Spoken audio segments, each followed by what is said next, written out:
काल पुण्यामध्ये दिवसभर विविध बैठका घेतल्यानंतर उपमुख्यमंत्री सुनेत्रा पवार आज बारामती दौऱ्यावरती आहेत। उपमुख्यमंत्री सुनेत्रा पवार यांचा बारामतीत पहिला जनता दरबार असणार आहे। बारामती येथील सहयोग सोसायटीमध्ये सकाळी 9 वाजता त्या जनता दरबार घेणार आहेत। तर या जनता दरबारामध्ये स्थानिक नागरिकांच्या समस्या ऐकून त्यावरती तात्काळ निर्णय घेण्याचा प्रयत्न केला जाणार आहे।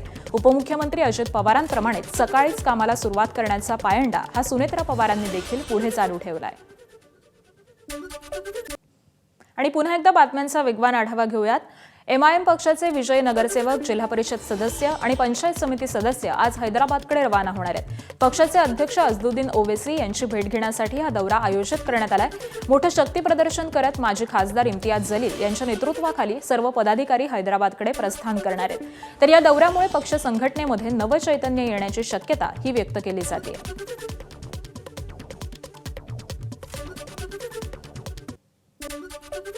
सध्या पोरींना नोकरी करणारा नवरा हवा असतो, त्यातच शेतकरी नवरा मात्र नको ग बाई हे चित्र राज्यामध्ये सर्व ठिकाणी पाहायला मिळतंय। यामुळेच गावोगावी शेतकरी मुलांची लग्नाविना वय वाढू लागलेली आहेत। एका बाजूला हा आता एक सामाजिक प्रश्न म्हणून गांभीर्याने समोर येतोय, मात्र या सर्व भूमिकेला छेद देणारा अनोखा विवाह सांगोल्यातल्या बलवडी या गावामध्ये पाहायला मिळाला। एका डॉक्टर तरुणीनं शहरातील नोकरी करणाऱ्या मुलाऐवजी शेतीमध्ये कष्ट करून यश मिळवणाऱ्या शेतकरी तरुणाची जीवनसाथी म्हणून निवड केली आहे। या विवाहामुळे समाजातील ठराविक समजुतींना छेद मिळालेला असून शेती आणि शेतकऱ्यांविषयी सकारात्मक संदेश दिला जातोय।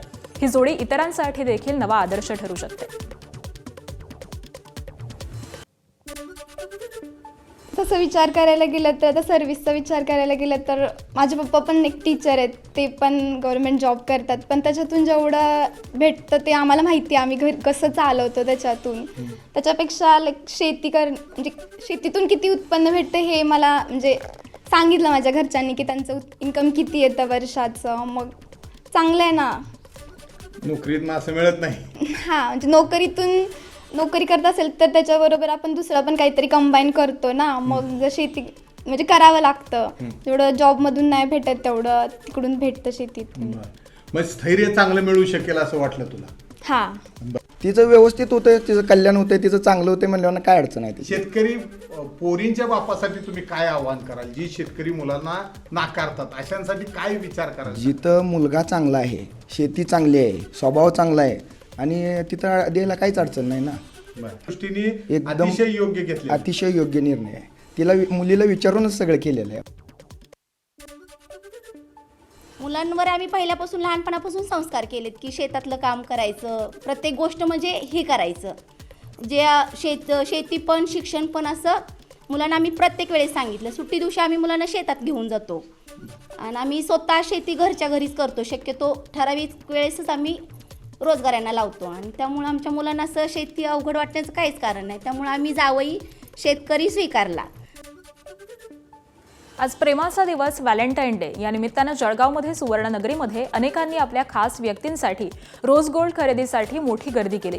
सध्या सोन्याचे दर हे 1.5 लाखांच्या वरती गेलेले आहेत, तरी काहींनी आपल्या पत्नीसाठी तर काहींनी आपल्या पतीसाठी 18 कॅरेटचा रोज गोल्ड दागिने हे खरेदी केलेत। रोज गोल्ड दागिन्यांना गेल्या आठवडाभरापासून मोठी मागणी वाढल्याचं व्यावसायिकांनी सांगितलंय। जळगावमध्ये केळीचं क्लस्टर करण्याची घोषणा केंद्रीय कृषी मंत्रालयाच्या फलोत्पादन विकास योजनेअंतर्गत करण्यात आलेली होती। त्यासाठी 100 कोटींच्या निधीची देखील तरतूद ही करण्यात आली होती। त्यामुळे केळी उत्पादक जिल्हा असणाऱ्या जळगाव जिल्ह्यामध्ये शेतकऱ्यांच्या मालाला उठाव मिळणार होता, उद्योगधंद्याला चालना मिळणार होती। मात्र वर्षभराचा कालावधी उलटून गेला तरी देखील अद्याप कोणीही ही कार्यवाही केलेली नाही। निविदा प्रक्रिया ही अद्याप देखील पूर्ण झालेली नाही, त्यामुळे केळी क्लस्टर योजना ही अडचणीत आली आहे।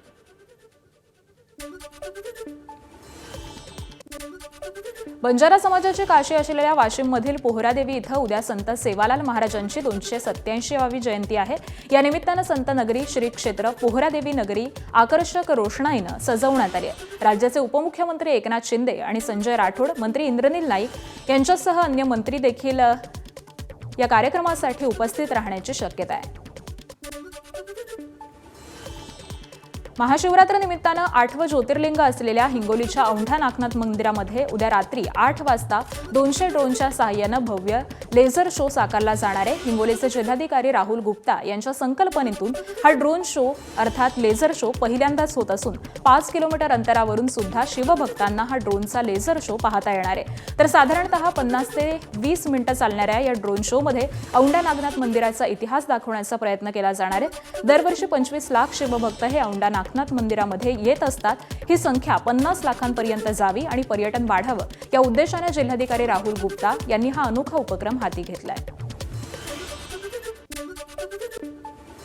15 फरवरीला जे पावन शिवरात्री आहे त्यावेळेस जे आहे आम्ही एक ड्रोन शो ठेवलेला आहे. त्याच्या अनुषंगाने जे आपली सोमनाथमध्ये जी टीम होती ज्यांनी ड्रोन शो करून घेतलेला होता तोच टीम आता आपल्याकडे ड्रोन शो करायला येणार आहे. ठाण्याच्या महापौर शर्मिला पिंपळूरकर यांनी आपल्या पदाचा कार्यभार स्वीकारल्यानंतरची पहिली बैठक ही ठाण्यातल्या पाणी पुरवठ्याची आढावा घेण्यासाठी घेतली. पालिकेमध्ये हद्दीतल्या काही भागांमध्ये पाणी टंचाई जाणवते आणि त्याच मुद्द्यावरती शर्मिला पिंपळूरकर यांनी ठाणे महापालिका अधिकाऱ्यांसमवेत पहिली बैठक घेतली. त्याआधी कळवा, मुंब्रा आणि दिवा परिसरातल्या रहिवाशांनी पाणी समस्या दूर करण्यासाठी महापौरांची भेट घेतली होती. मुंबई महापालिकेकडून ठाण्याला 500 MLD पाणी मिळतं असं असेल तर ठाणे शहरामध्ये मुबलक पाणी पुरवठा का होत नाही असा प्रश्न ठाणे महापौरांनी अधिकाऱ्यांसमवेतच्या या बैठकीमध्ये उपस्थित केल्याचं कळतंय. तर येत्या 20 फेब्रुवारीला होणाऱ्या महासभेमध्ये पाणी समस्येचा मुद्दा हा लक्षवेधी ठरू शकतो. 590 दशलक्ष पाणी आपल्या ठाण्यासाठी येतं, पण आपण जी संकल्पना आपण अंमलात आणतोय त्या संकल्पनेला कुठेतरी हे ठाणा, मुंब्रा आणि कळवा कमी पडते आपलं पाणी तिकडे पुरवठा देण्यासाठी. तर त्याच्यासाठी मी त्यांना विशेष गोष्टींकडे लक्ष देऊन पहिलीच महासभेमध्ये आपल्याला हा विषय आला आहे की पाण्यासंदर्भात नगरसेवक विषय घेणार आहेत. लवकरच याच्यावरती अजूनही चर्चा खरं तर आपल्याकडे येईल आणि त्याच्यावर मी इम्प्लिमेंट चालू करेन. धाराशिव जिल्ह्यात सध्या अफू शेतीनं खळबळ माजली आहे. वाशी, कळंबपाठोपाठ परंडा पोलिसांनी देखील अफू शेतीवरती कारवाई केली. वाशी तालुक्यातील दशमे गाव इथं कांद्याच्या शेतामध्ये 465 किलो अफूची झाडं आढळली. त्याची बाजारभावामध्ये 72,84,000 एवढी किंमत होती. तर कळंब तालुक्यातील कण्हेरवाडी इथं गव्हाच्या शेतामध्ये जवळपास 100 किलो वजनाची अफूची झाडं आढळली, ज्याची बाजारातली किंमत ही 15 लाखांहून अधिक होती. परंडा इथं देखील कांद्याच्या सऱ्यामध्ये अफूची झालेली लागवड ही पोलिसांना आढळून आली. पंचनामा करून 1 किलो 200 ग्रॅम वजनाचे एकूण 36 अफूची झाडं ही जप्त करण्यात आली आहेत.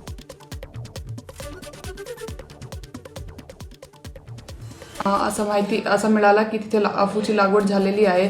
त्यावरती NDPS कायद्याप्रमाणे कारवाई करण्यात आली. त्या कारवाईमध्ये 400 किलो अफूचे बोंड आणि फूल असे आम्हाला मिळाले, ज्याची बाजारची किंमत कमीत कमी 72 लाख अशी आहे. त्यामध्ये पुढील कायदेशीर कारवाई चालू आहे. आता बातमी आहे पोलीस भरती संदर्भातल्या एका वेगळ्या घटनेची. सध्या संपूर्ण राज्यामध्ये पोलीस भरतीची रणधुमाळी सुरू आहे. अशावेळी भंडाऱ्यामध्ये माणुसकी आणि सेवेचं एक आगळं वेगळं चित्र पाहायला मिळतंय. त्या ठिकाणी एकूण 60 जागांसाठी हजारो तरुण आलेले आहेत. शेकडो किलोमीटर अंतरावरून आलेल्या उमेदवारांसाठी विश्व हिंदू परिषद, वारकरी संप्रदाय आणि आदिशक्ती शीतला माता मंदिर देवस्थाननं या तरुणांसाठी जेवणाची सोय केली आहे. अशी सेवा ही आजवर कुठेही मिळाली नसल्याचं हे तरुण सांगतायत.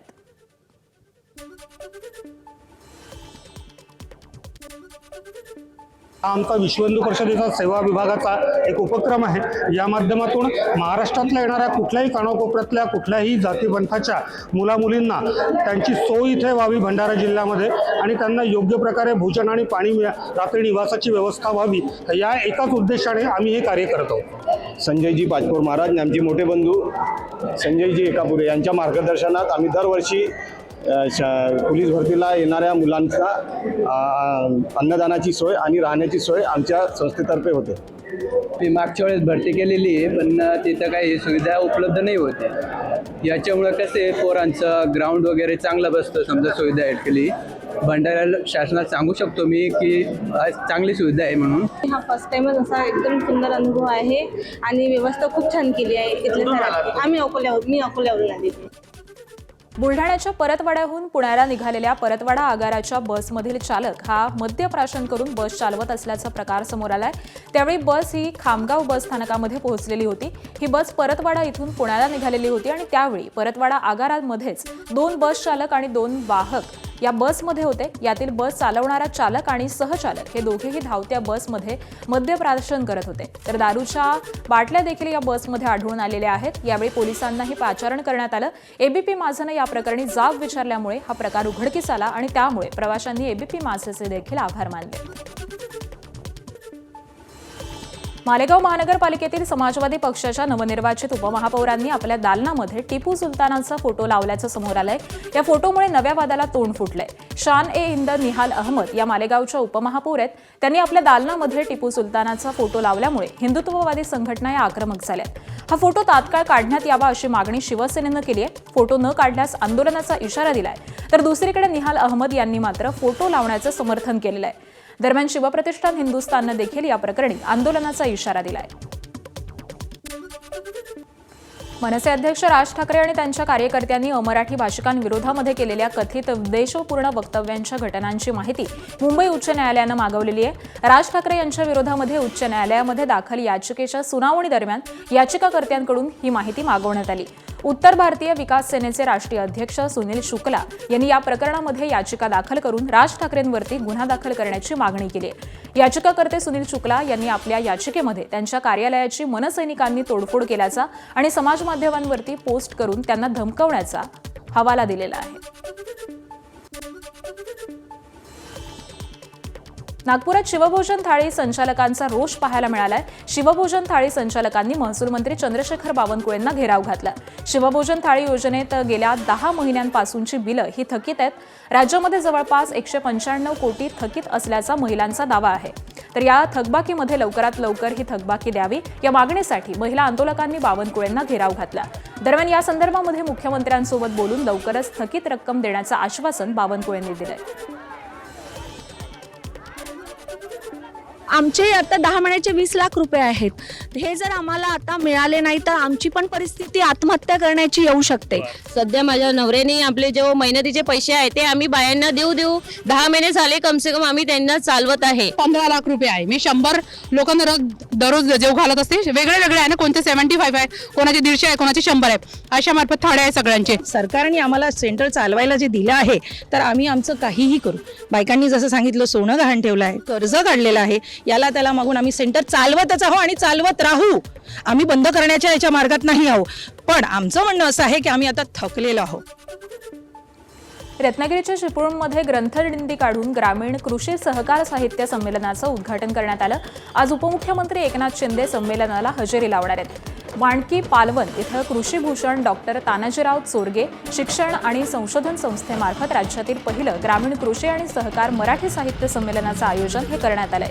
कोकणातील पारंपरिक वेशभूषा साकारून नृत्य देखावा, शिमग्यातील पालखी नृत्य आणि पारंपरिक प्रदर्शन या ग्रंथदिंडीमध्ये सादर करण्यात आलं। मुंबई महानगर क्षेत्रामध्ये पॉड टॅक्सीसाठी महापालिकांनी आराखडा तयार करावा असे निर्देश उपमुख्यमंत्री एकनाथ शिंदे यांनी दिलेले आहेत। लास्ट माईल कनेक्टिव्हिटीला प्राधान्य देण्याचं आवाहन देखील शिंदेंनी केलंय। प्रवाशांना घरापासून ते थेट कामाच्या ठिकाणी पोहोचण्यासाठी सक्षम सार्वजनिक वाहतूक व्यवस्था उपलब्ध करून देण्यासाठी मुंबई MMR क्षेत्रातील महापालिकांनी पॉड टॅक्सी सुरक्षा सुरू करण्यासाठी आराखडा तयार करण्याचे निर्देश हे उपमुख्यमंत्री एकनाथ शिंदेंनी दिलेत।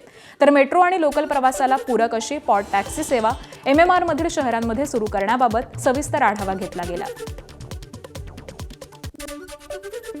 बीड जिल्ह्यातील पोलिसांच्या 174 जागांसाठी 134 उमेदवारांनी अर्ज केलेत। यामध्ये engineers, MBA, BMC, BSc, BCom, MSc, MBA आणि पदवीधारक देखील आहेत। तर केवळ 12वी उत्तीर्ण अशी पात्रता असलेल्या पोलीस शिपाई पदासाठी उच्च शिक्षित उमेदवारांची रांग लागल्यामुळे बेरोजगारीचं वास्तव हे समोर आलंय। उच्च शिक्षण घेऊन रोजगाराच्या संधी उपलब्ध नसल्यामुळे पोलीस भरती प्रक्रियेमध्ये नोकरी मिळवण्याचा प्रयत्न असल्याचं या उमेदवारांनी सांगितलंय। जास्तीत जास्त टेक्नॉलॉजीचा वापर आम्ही केलेला आहे, जेणेकरून मॅन्युअल चेंजेस त्यामध्ये नाही करता येते। 1600 मीटरसाठी आम्ही RFID वापरलेली आहे आणि 100 मीटरसाठी आम्ही ऑलिम्पिकमध्ये जो फोटो फिनिश कॅमेरा वापरतात ते वापरलेले आहे। शॉर्टकटमध्ये सुद्धा मेजरमेंट करण्यासाठी डिजिटल आणि लेझर बेस्ड सिस्टमचे मेजरमेंट आम्ही वापरलेले आहे, जेणेकरून आपला कुठल्याही प्रकारच्या ॲलिगेशन्स इथे होणार नाही. जळगावमध्ये केळीचे क्लस्टर करण्याची घोषणा केंद्रीय कृषी मंत्रालयाच्या फलोत्पादन विकास योजनेअंतर्गत करण्यात आली होती. त्यासाठी 100 कोटींच्या निधीचीही तरतूद करण्यात आली होती. त्यामुळे केळी उत्पादक जिल्हा असणाऱ्या जळगाव जिल्ह्यामध्ये शेतकऱ्याच्या मालाला उठाव मिळणार होता, उद्योगधंद्याला चालना मिळणार होती. मात्र वर्षभराचा कालावधी उलटून गेला तरी देखील अद्याप कोणतीही कार्यवाही झालेली नाही. निविदा प्रक्रिया अद्याप देखील पूर्ण झालेली नाही आणि त्यामुळे केळी क्लस्टर योजनाही अडचणीत आली.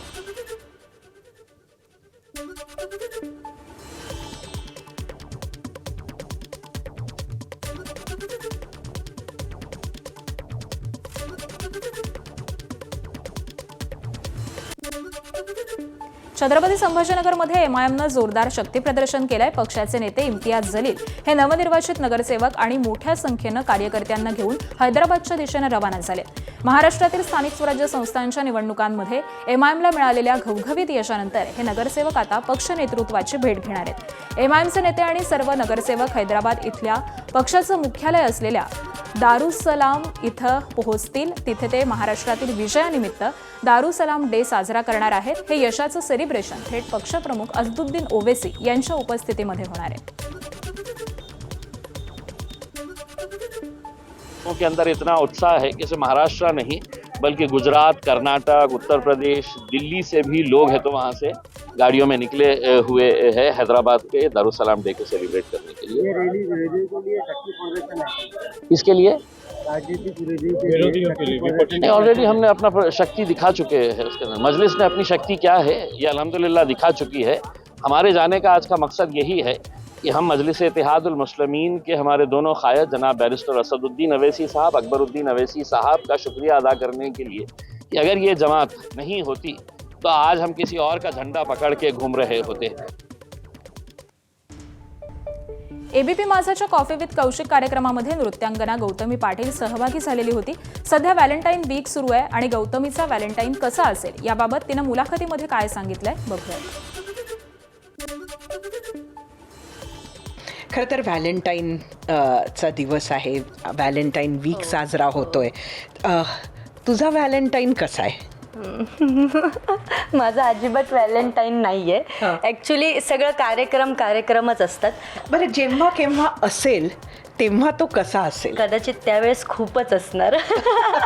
म्हणजे कसा असेल? काय कसा व्हॅलेंटाईन तुला आवडेल? आज नाहीये, कसा आवडेल? हा, तो कसा असावा? फिरायला जायचं, छान एन्जॉय करायचं, मस्त जेवण वगैरे करून ओके, हे ठीक आहे, एवढं ओके. आणि ती व्यक्ती कशी असावी? ती व्यक्ती मी नेहमी सांगते की समजून घेणारी असावी. बरेच गोष्टी माझ्यासोबत घडल्या आहेत, त्या गोष्टींना एक्सेप्ट करणारी असावी, हे मला पाहिजे. एबीपी माझाच्या कॉफी विथ कौशिक कार्यक्रमामध्ये नृत्यांगना गौतमी पाटीलनं दिवंगत उपमुख्यमंत्री अजित पवारांबाबत आपल्या आठवणी सांगितल्या. दादांना कधीही भेटले नाही पण त्यांनी मला कायम पाठिंबा दिला असं गौतमी पाटील यांनी म्हटलंय. अजितदादा आणि गौतमी पाटील असा एक दादांना एक राग आला होता. तक्रार केली होती कोणीतरी पक्षातून. दादांनी असं निक्षून सांगितलं होतं की कोणी आता गौतमी पाटीलचे शो ठेवायचे नाही. मग नंतर काय झालं माहिती नाही, पण दादा कधी कधी आपल्या कार्यकर्त्यांना दम पण द्यायचे, पाटलींबाईला बोलवू का काय नक्की? मला हा विषय माहीत नाही, पण मी एक सांगते दादांच्या बाबतीत, न कळत का होईना पण दादांनी मला सपोर्ट केला. कधी दादांसोबत मी बोलले नाही, आमची भेट नाही, कधीच नाही, पण दादांनी सपोर्ट केला मला. म्हणजे ते 2 शब्द दादांचे प्रेमाचे, म्हणजे मला बोलणं असू दे, ते आता मध्ये बैलांसमोर नाचली किंवा तुला काय करायचंय, म्हणजे हा दादांचा मला सपोर्ट टाईपच माझ्यासाठी झालं की हा दादांनी मला सपोर्ट केला. हे बरोबर आहे, लोकांनी बरंच मला ट्रोल केलं, काय केलं, मग दादांनी त्याच्यावर उत्तर दिलं आणि दादांनी प्रत्येक कलाकाराला म्हणजे सपोर्ट केलाय, प्रत्येक कलाकाराला दादांनी जीव लावलाय, असं म्हणून ते एक दादांसाठी आणि माझ्यासाठी ते चांगलं होतं. असं महाशिवरात्रीचा उत्सव अगदी 2 दिवसांवरती आलेला असताना 12 ज्योतिर्लिंगांपैकी एक असणाऱ्या त्र्यंबकेश्वर मंदिरामध्ये जय्यत तयारी केली जाते. महाशिवरात्रीनिमित्त पुढील 3 दिवस विविध धार्मिक सांस्कृतिक कार्यक्रमांचं आयोजन करण्यात आलंय. रविवारी महाशिवरात्री निमित्तानं मंदिर दर्शनासाठी 24 तास खुलं राहणार आहे. शिवरात्री दिवशी होणारी गर्दी विचारात घेता VIP दर्शन हे देखील बंद ठेवण्यात येणार आहे. दरम्यान महाशिवरात्रीच्या पार्श्वभूमीवरती मंदिर परिसरामध्ये आकर्षक अशी फुलांची सजावट करण्यात आली आहे. बंजारा समाजाची काशी असलेल्या वाशिमच्या पोहरादेवी इथं उद्या संत सेवालाल महाराजांची 287वी जयंती साजरी होणार आहे. त्यानिमित्तानं संत नगरी श्री क्षेत्र पोहरादेवी नगरी ही आकर्षक रोषणाईनं सध्या उजळून निघाली आहे. राज्याचे उपमुख्यमंत्री एकनाथ शिंदे आणि संजय राठोड, मंत्री इंद्रदिल नाईक यांच्यासह अनेक मंत्री देखील या कार्यक्रमासाठी उपस्थित राहणार आहेत. वैद्य एकादशीनिमित्त आळंदीतील इंद्रायणीच्या तीरावरती महाआरती करण्यात आली. यावेळी मोठ्या संख्येनं वारकरी आणि ग्रामस्थ उपस्थित होते. या महाआरतीची ड्रोन दृश्य ही खास ABP माझाच्या प्रेक्षकांसाठी.